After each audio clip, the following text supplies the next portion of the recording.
Guys, Dabu 7, March 4th, 2014, with an interesting find. Interesting series of events unraveling here over Crimea. Is Crimea the focus point of war over all these political reasons that they're giving us? Or is it more than that? Now, what you're looking at in front of you right now is not the actual picture, because these pyramids that have been found in Crimea, the oldest on the planet, are underground. Now, I know this sounds crazy to many people right now. How come you've never heard of this? Well, the reason, if you do your research on this, is because of funding and because nobody really wanted to mess with it.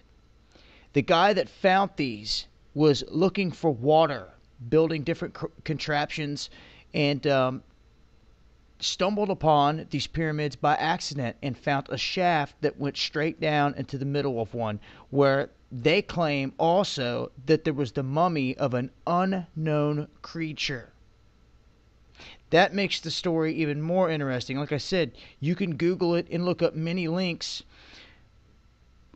Regardless of any detail, my point is they're there. He pulled in people from around the world. They acknowledged that these pyramids in Crimea are the oldest on the planet.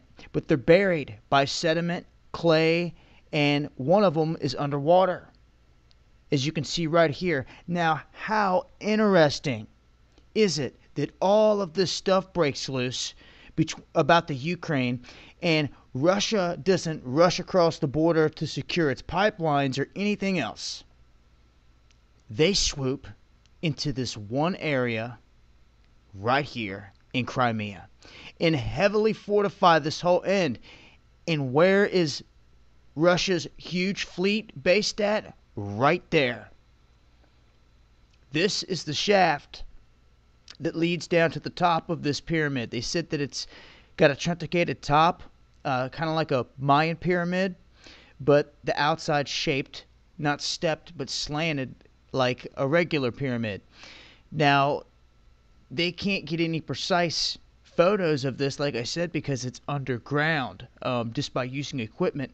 And another interesting characteristic about this is they did all of these tests and found that the frequencies of 900 by 109 hertz and 700 by 109 and 500 by 109 were being emitted by three different beams, and that the whole field around the pyramid was 10 by 109 hertz. These were the interesting characteristics found. Now, the guy that found these, in this article, this guy's doing a story on him.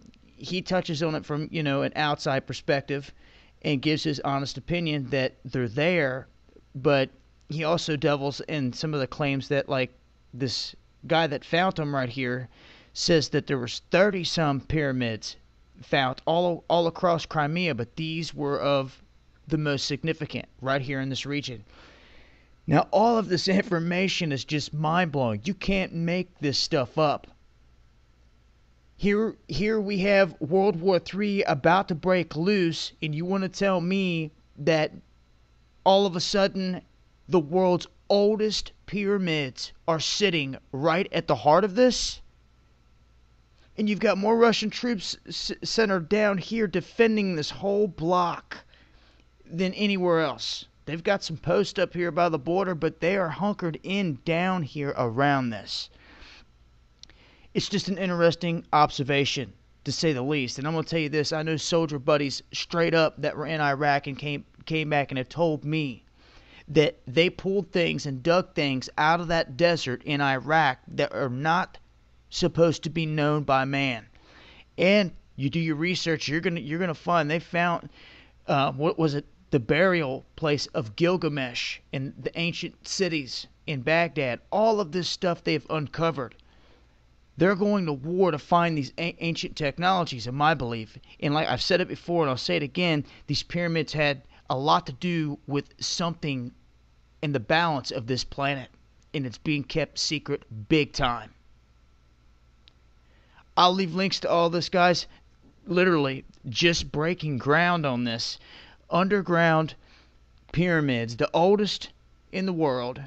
And if you go digging, you're going to find that there's not a lot of information because they don't know. And when this guy went to the researchers, they kind of turned a cheek to it. I don't know. If I was an institute, I would think that they would be all over it. But once again, he kept saying it all came down to money. Yes, it always does. And no one had the money to do it. Well, Obama's pledging $1 billion to the Ukraine, as I just seen come across the ticker, guys. What do you got to say about that with your tax dollars? A $1 billion loan to the Ukraine. Maybe they can go dig them up then with that money, since we're paying for it, huh? I'll leave links, as always. Eyes open. Till next time, Tabu 7. Peace.